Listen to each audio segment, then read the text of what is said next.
Salam dan bahagia, salam guru penggerak. Perkenalkan, saya Erni Widiawati, JGP Angkatan 8 dari SMK PGRI Keras. Video ini adalah tugas modul 1.1.A.8 mengenai koneksi antar materi yang merupakan kesimpulan dan refleksi modul 1.1. Mari kita lihat penjelasan berikutnya.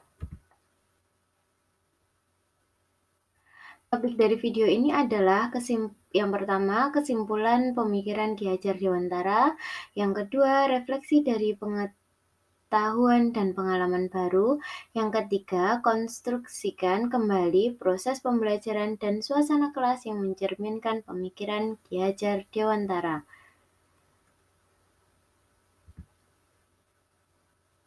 Project goal dari video ini adalah apa yang Anda percaya tentang murid dan pembelajaran di kelas sebelum Anda mempelajari modul 1.1. Yang kedua, apa yang berubah dari pemikiran atau perilaku Anda setelah mempelajari modul ini? Dan yang ketiga adalah apa yang dapat segera Anda terapkan lebih baik agar kelas Anda mencerminkan pemikiran Ki Hajar Dewantara. Yuk, mari kita simak penjelasan berikutnya. Berikut ini merupakan penjelasan dari topik yang pertama, yaitu kesimpulan pemikiran Ki Hajar Dewantara. Sebenarnya pemikirannya ada beberapa, tapi ini yang saya ambil ada 5. Yang pertama itu adalah tujuan pendidikan adalah menuntun. Maksudnya,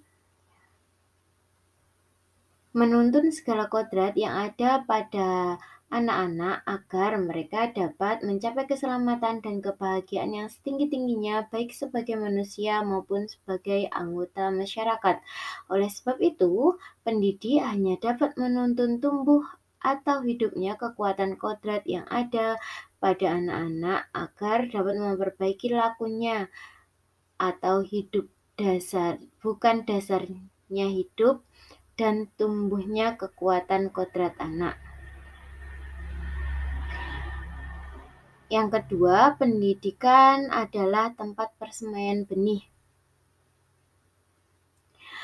Dalam menuntun laku dan pertumbuhan kodrat anak, Ki Hajar Dewantara mengibaratkan peran pendidik atau guru seperti seorang petani atau tukang kebun. Anak-anak itu merupakan biji tumbuhan yang disemai dan ditanam oleh Pak Tani atau Pak Tukang Kebun di lahan yang telah disediakan. Anak-anak itu bagaikan bulir-bulir jagung yang ditanam.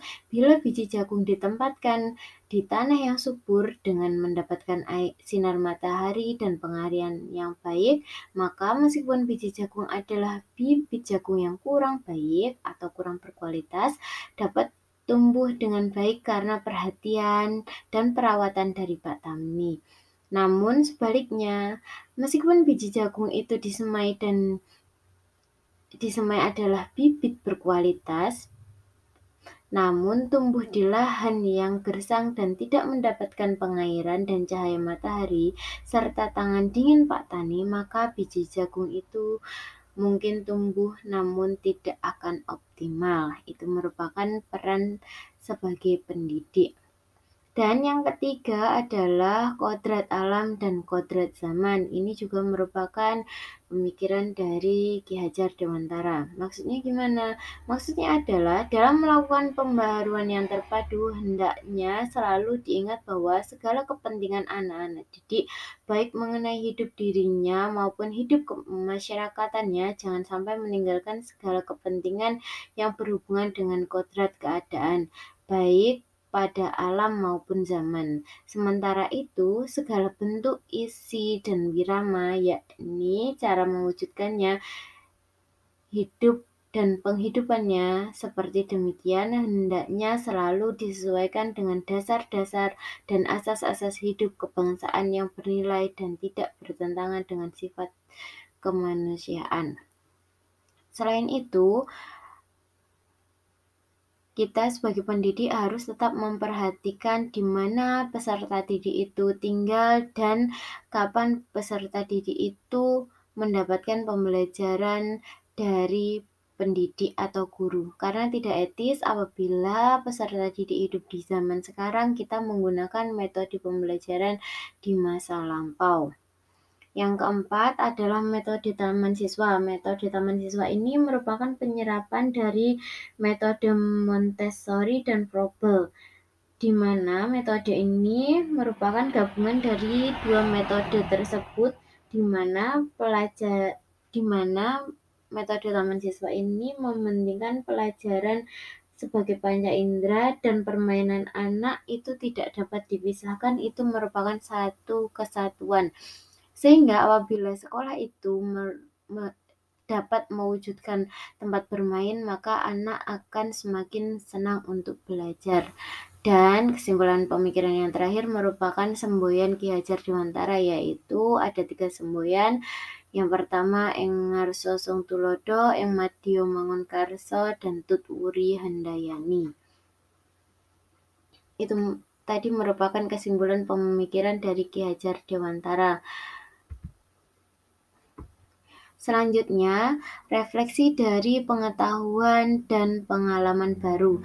Pengetahuan setelah saya mempelajari modul 1.1 adalah tidak boleh memaksa kehendak murid, di mana kita sebagai pendidik, kita itu hanya berkewajiban untuk menuntun dan mengarahkan, tapi untuk keinginan atau cita-cita atau tujuan hidup itu diserahkan kembali kepada murid. Pengalamannya mengetahui cara atau tata kelola kelas yang baru, di mana kita tidak boleh sebagai guru itu menganggap kelas itu hanya milik kita, tapi kelas itu adalah milik bersama, yaitu milik guru dan siswa. Dan topik yang ketiga adalah konstruksikan kembali proses pembelajaran dan suasana kelas yang mencerminkan pemikiran Ki Hajar Dewantara. Pengajaran merupakan salah satu proses dalam pendidikan, di mana pendidikan merupakan salah satu proses memanusiakan manusia agar menjadi manusia yang seutuhnya, baik di lingkungan sekolah maupun di lingkungan masyarakat. Contoh penerapan di dalam kelas terkait dengan pemikiran Ki Hajar Dewantara pernah saya terapkan. Penerapannya berupa peserta didik diberi stimulus materi yang akan dipelajari, lalu peserta didik di kelas berdiskusi menggunakan berbagai sumber baik online maupun offline. Setelah dirasa cukup materi yang dikumpulkan, saya akan meminta satu persatu kelompok untuk menjelaskan materi yang mereka peroleh dan tidak lupa di akhir pembelajaran melakukan refleksi bersama. Itu merupakan suasana yang dimana saya mengajar kali ini tidak menekankan semua atau membebankan materi semuanya pada murid, tapi kita belajar bersama-sama, baik saya sebagai pendidik dan juga murid sebagai peserta didik. Setelah itu, selanjutnya kita masuk kepada tujuan dari atau intisari dari modul 1.1 diawali dengan pertanyaan apa yang Anda percaya tentang murid dan pembelajaran di kelas sebelum Anda mempelajari modul 1.1. Pada awalnya, saya itu percaya bahwa murid adalah anak yang datang ke sekolah untuk menerima ilmu dari gurunya. Jadi, murid itu hanya berpendapat ala kadarnya, tidak sepenuhnya murid itu diperbolehkan untuk berpendapat. Yang kedua, pembelajaran adalah upaya transfer ilmu dari guru ke muridnya saja, tidak ada timbal balik dari murid ke gurunya.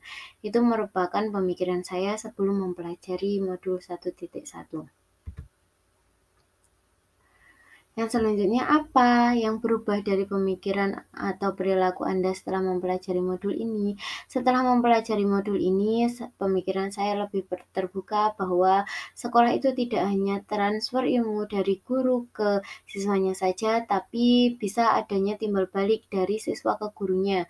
Seperti saat ini saya mulai menerapkan adanya student center di mana siswa itu diberi wewenang atau wadah bahwa mereka itu harus mengembangkan materi atau hal-hal yang ingin mereka ketahui, dan kita sebagai pendidik hanya sebagai fasilitator saja di dalam kelas.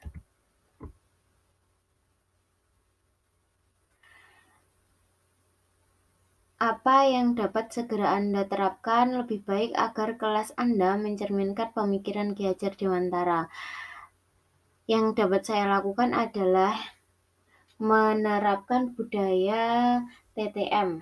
Apa budaya TTM itu? Budaya TTM adalah tolong, terima kasih, dan maaf. Di sini kita tidak sebagai pendidik tidak hanya melulu memerintah atau nak, kamu harus menerapkan budaya ini. Tidak.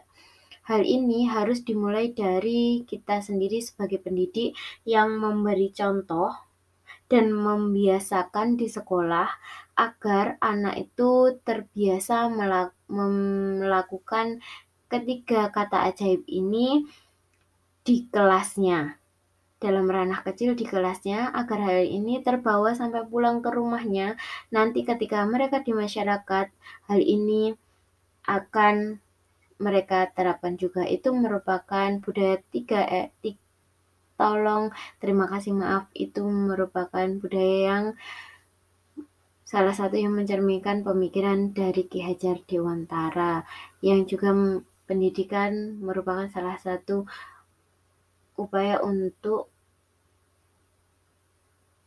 meningkatkan kebudayaan, agar pekerti siswa atau budi pekerti siswa itu semakin baik.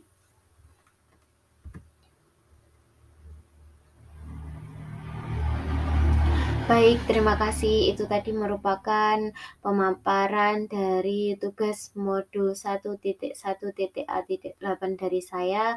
Terima kasih. Sebelumnya saya akhiri. Salam guru penggerak, bergerak, tergerak, menggerakkan.